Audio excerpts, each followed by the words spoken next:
Quand votre belle-fille vous dit qu'elle est en train de mourir, la dernière chose à laquelle vous vous attendez, c'est d'être pris dans un mensonge élaboré.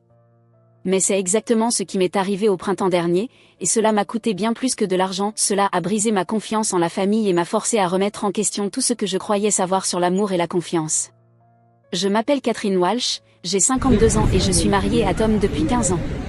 Sa fille, Ashley, avait 12 ans lorsque nous nous sommes rencontrés pour la première fois, et j'ai passé des années à essayer d'être la belle-mère idéale, présente sans être envahissante, aimante mais respectueuse, avec des limites bien définies. Aujourd'hui, à 27 ans, Ashley était devenue une belle jeune femme, avec le charme de son père et les traits délicats de sa mère disparus.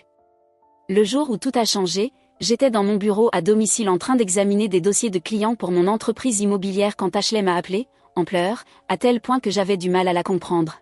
« Peux-tu venir à l'hôpital ?» réussit-elle à dire entre deux sanglots. « S'il te plaît, ne le dis pas encore à papa, j'ai besoin de toi. » Je ne l'avais jamais entendue aussi vulnérable.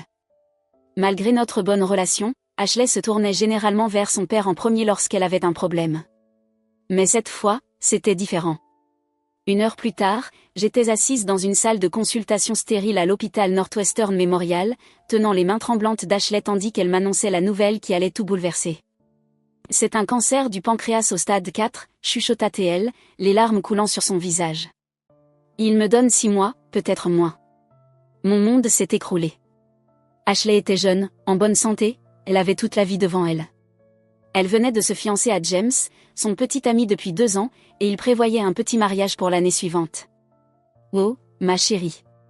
Je l'ai prise dans mes bras, les larmes coulant à mon tour. Nous allons chercher d'autres avis, les meilleurs médecins, des traitements expérimentaux, tout ce qu'il faudra. Elle secoua la tête contre mon épaule. Je ne veux pas passer mes derniers mois à l'hôpital. Je veux juste épouser James. Je veux vivre un jour parfait avant que... Elle n'a pas pu terminer sa phrase. Bien sûr, ai-je répondu immédiatement. Nous avancerons le mariage. Tout ce dont tu as besoin. Mais je veux que ce soit spécial. Ashley leva les yeux vers moi, ses prunelles vertes remplies de larmes. Le mariage dont j'ai toujours rêvé, à l'hôtel Peninsula, avec la salle de bal de cristal et la terrasse du jardin. Je sais que c'est cher, mais... Ne t'inquiète pas pour l'argent, me suis-je entendu dire. Je m'occuperai de tout. L'hôtel Peninsula était l'un des lieux les plus exclusifs de Chicago, avec une liste d'attente de 2 ans pour les mariages. Mais j'avais des contacts dans le milieu de l'immobilier, et l'argent pouvait accélérer les choses. Il me faudrait vendre ma maison de vacances dans le Michigan, la seule chose qu'il me restait de ma vie d'avant Tom. Mais qu'était une maison comparée au bonheur d'offrir à ma belle-fille mourante le mariage de ses rêves ? Avec le recul, j'aurais dû voir les signaux d'alarme, la façon dont Ashley insistait pour garder son diagnostic secret, ne le révélant qu'à James et à moi. Comment elle ne voulait pas que son père soit impliqué dans l'organisation du mariage. L'excuse toute trouvée qu'elle ne voulait pas l'inquiéter, qu'elle refusait de le voir souffrir d'une nouvelle perte après la mort de sa mère d'un cancer du sein, il y a 15 ans. Mais le chagrin et la panique ont cette capacité à vous aveugler sur des choses qui, en temps normal, vous auraient semblé suspectes. Je me suis plongée corps et âme dans l'organisation de ce mariage parfait, usant de toutes mes relations pour que tout soit prêt en seulement 6 semaines. La responsable des événements du Peninsula était une ancienne cliente qui me devait un service. La fleuriste était une amie qui accepta de faire des heures supplémentaires. La boutique de créateurs qui avait la robe de rêve d'Ashley fit des retouches en priorité après que je leur ai expliqué la situation. L'argent coulait de mon compte comme de l'eau. L'acompte pour le lieu de réception à lui seul s'élevait à 50 000 $. La robe coûtait encore 15 000 $. Fleurs, traiteurs, musique, décoration, chaque fois que je me retournais, une nouvelle facture arrivait. « Tu es sûr de toi ?» demanda Tom un soir alors que je relisais le contrat du traiteur. « Ça fait beaucoup pour un mariage organisé aussi vite. »« Elle le mérite », répondis-je fermement, évitant son regard. Je détestais mentir à mon mari, mais j'avais promis à Ashley de ne rien lui dire sur son diagnostic pour le moment. Et la maison du Michigan est vide depuis longtemps. Il est temps de la vendre. La maison se vendit rapidement. Le marché était en plein essor, et je l'avais mise à un prix attractif. Le produit de la vente couvrit la majeure partie des frais du mariage, mais je dus tout de même puiser dans mes économies de retraite pour le reste. Ashley se consacra aux préparatifs avec un enthousiasme qui, parfois, semblait en décalage avec son état de santé supposé. Elle ne présentait aucun symptôme visible de sa maladie, mais je me persuadais que c'était la chance de la jeunesse et de ses bons gènes qu'elle faisait simplement bonne figure. 2 semaines avant le mariage, j'étais chez Ashley et James pour leur déposer des échantillons de décoration de table. Ils n'étaient pas à la maison, mais j'avais un double des clés en cas d'urgence. Alors que je déposais les échantillons sur leur table de salle à manger, j'ai accidentellement renversé le sac à main d'Ashley. En ramassant les objets éparpillés, un rapport médical est tombé d'un dossier. Mon cœur s'arrêta net en lisant l'entête. C'était un document de l'hôpital Northwestern Memorial, daté de quelques jours seulement. Mais ce n'était pas un diagnostic de cancer. C'était un test de grossesse. Positif. 12 semaines. Mes mains tremblaient en parcourant le reste du document. Aucune mention d'un cancer. Aucun diagnostic terminal. Juste un compte rendu de suivi prénatal, indiquant une mère en bonne santé et un bébé en pleine forme. La porte d'entrée s'ouvrit avant que je puisse assimiler ce que je voyais. Ashley entra et se figea net en me voyant tenir le rapport. « Je peux tout expliquer », dit-elle rapidement. Mais son visage me révéla tout ce que j'avais besoin de savoir. Il n'y avait pas de cancer. Il n'y en avait jamais eu. Je m'affaissai sur une chaise, le rapport se froissant sous mes doigts. « Pourquoi ?» fut tout ce que je parvins à dire. Le visage d'Ashley se décomposa, mais je ne pouvais pas dire si ses larmes étaient sincères ou une nouvelle mise en scène. « Les parents de James sont très religieux », dit-elle d'une voix faible. « Ils n'accepteraient jamais une mariée enceinte. On devait organiser le mariage rapidement, avant que ça ne se voie, et on n'avait pas les moyens d'avoir le genre de cérémonie qu'ils attendent pour leur fils unique. » La pièce tourna autour de moi alors que je prenais conscience de l'ampleur de sa trahison. J'avais vendu ma maison au bord du lac, le dernier lien avec mes parents disparus, l'endroit où j'avais passé tous mes étés d'enfance. J'avais vidé mon compte épargne-retraite. Tout ça pour un mensonge. « Est-ce que James sait ?» demandai-je, bien que je connaissais déjà la réponse. Il devait être complice. Personne n'aurait pu feindre une telle dévotion inquiète ces dernières semaines. Ashley hocha la tête, incapable de croiser mon regard. C'était son idée de dire que c'était un cancer, admit-elle. Il savait pour la maison au bord du lac. Il savait que tu ferais n'importe quoi si tu pensais que j'étais en train de mourir. Le calcul derrière ces mots me donna la nausée. Ils avaient exploité mes peurs les plus profondes, mon amour pour ma belle-fille, mes souvenirs de la mort de sa mère, tout ça pour financer leur mariage parfait. Mais le pire restait à venir. Car ce qu'Ashley dit ensuite révéla une dimension encore plus sombre de leur plan. Une vérité qui allait ébranler notre famille jusque dans ses fondations. « Tu ne comprends pas », dit Ashley, sa voix devenant plus pressante. James ne craint pas seulement la réaction de ses parents par rapport au bébé. Il a besoin que ce mariage ait lieu maintenant à cause de l'héritage. Je la fixai, toujours en serrant le rapport médical dans mes mains. « Quel héritage ?» Le fonds de son grand-père, murmura-t-elle. James doit hériter de 5 millions de dollars. Mais il y a une condition. Je pouvais à peine respirer. Il doit être marié de manière socialement appropriée avant ses 30 ans. Cela signifie un grand mariage dans un lieu prestigieux, avec les bonnes personnes présentes. S'il ne remplit pas ces critères, l'argent ira à son cousin. Les pièces du puzzle commencèrent à s'assembler. Et il a quel âge ? Ashley avala difficilement sa salive. Il aura 30 ans le mois prochain, murmura-t-elle. Juste après le mariage. Mon esprit repassa en revue tout ce que je savais sur James, son poste dans un cabinet d'avocats prestigieux qu'il venait de quitter pour lancer son propre cabinet, les vêtements et montres hors de prix qu'il s'offrait malgré son salaire de débutant, la manière dont il encourageait Ashley à voir plus grand pour le mariage, sachant que je financerais tout. Donc tout ça n'avait rien à voir avec le bébé, dis-je lentement. Vous avez utilisé mon amour pour toi, vous m'avez fait croire que tu allais mourir, juste pour que James puisse mettre la main sur son héritage. Le visage d'Ashley se durcit légèrement. On allait te rembourser avec des intérêts dès que James recevrait l'argent.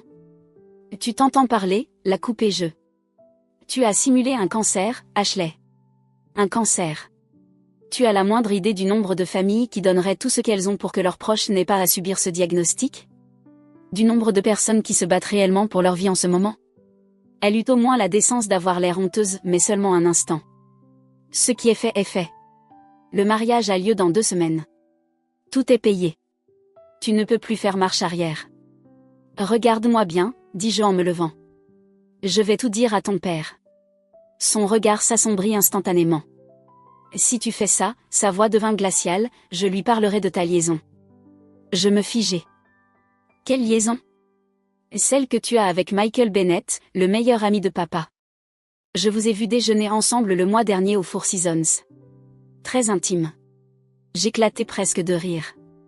Michael Bennett est mon avocat immobilier.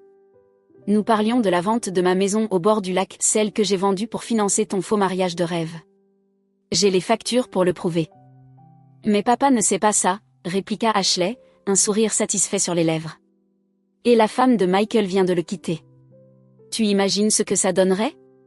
Des rencontres secrètes, des virements d'argent importants, ton comportement préoccupé ces derniers temps. Je me laissais retomber sur la chaise, réalisant soudain l'ampleur de sa manipulation. Elle avait tout planifié, jusqu'à inventer une histoire de secours pour me réduire au silence si jamais je découvrais la vérité. À quel moment es-tu devenue cette personne ? Demandai-je doucement. Où est passée la petite fille qui m'aidait à faire des cookies pour l'association des sans-abri ? Qui pleurait quand elle trouvait un oiseau blessé dans le jardin ? Quelque chose vacilla dans ses yeux, du regret, peut-être, ou simplement de l'agacement d'être confrontée à ce qu'elle avait été autrefois. Mais avant qu'elle ne puisse répondre, nous avons entendu des clés dans la serrure. James était rentré. Il balaya la pièce du regard, moi avec le rapport médical, Ashley sur la défensive et son visage resta impassible. Pas de surprise, pas de colère. Juste du calcul. J'ai l'impression qu'on a une discussion de famille, dit-il d'une voix douce en posant sa mallette. Peut-être devrions-nous en parler calmement. Il n'y a rien à discuter, déclarai-je en me levant à nouveau. Le mariage est annulé. J'appelle les prestataires demain. Le sourire de James ne vacilla pas. Ce serait une erreur, Catherine. Tu vois, Ashley n'est pas la seule à avoir observé et recueilli des informations. Il marcha vers sa mallette, en sortit un dossier. Votre licence immobilière doit être renouvelée le mois prochain. Ce serait dommage que le comité reçoive des preuves de certaines irrégularités dans vos récentes transactions. Quelles irrégularités ? La vente de la maison au bord du lac, par exemple. Vendue bien en dessous de sa valeur marchande, avec une comptabilité assez créative pour éviter certaines taxes. Je suis sûr qu'il y a une explication raisonnable, mais les enquêtes peuvent être si longues et si néfastes pour une réputation. Mon sang se glaça. Il avait tout prévu, documenter chacune de mes actions pour vendre rapidement ma maison et financer leur mariage, des décisions qui, sorties de leur contexte et habilement manipulées, pouvaient en effet sembler suspectes. Tu me fais du chantage, dis-je d'un ton neutre. Nous préférons voir ça comme une protection des intérêts de chacun, répondit James. Le mariage a lieu comme prévu. 2 semaines plus tard, je reçois mon héritage. Ensuite, nous vous achetons une nouvelle maison au bord du lac, plus grande, mieux située. Tout le monde y gagne. Je les regardais tous les deux, ma belle-fille et son fiancé, m'observant avec un mélange de menaces et de fausse compassion.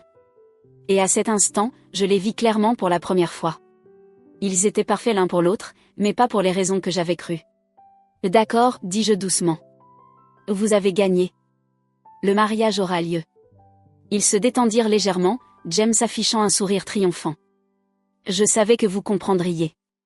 Mais je levai la main. J'ai une condition. Nous disons tout à tes parents, James. Ce soir.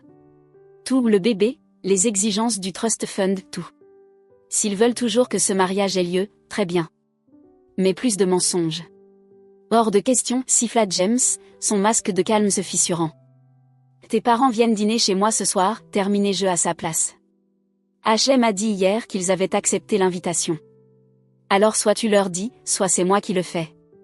Ils essayèrent d'argumenter, de menacer, de négocier, mais je tins bon. La vérité devait éclater, soit selon leurs conditions, soit selon les miennes.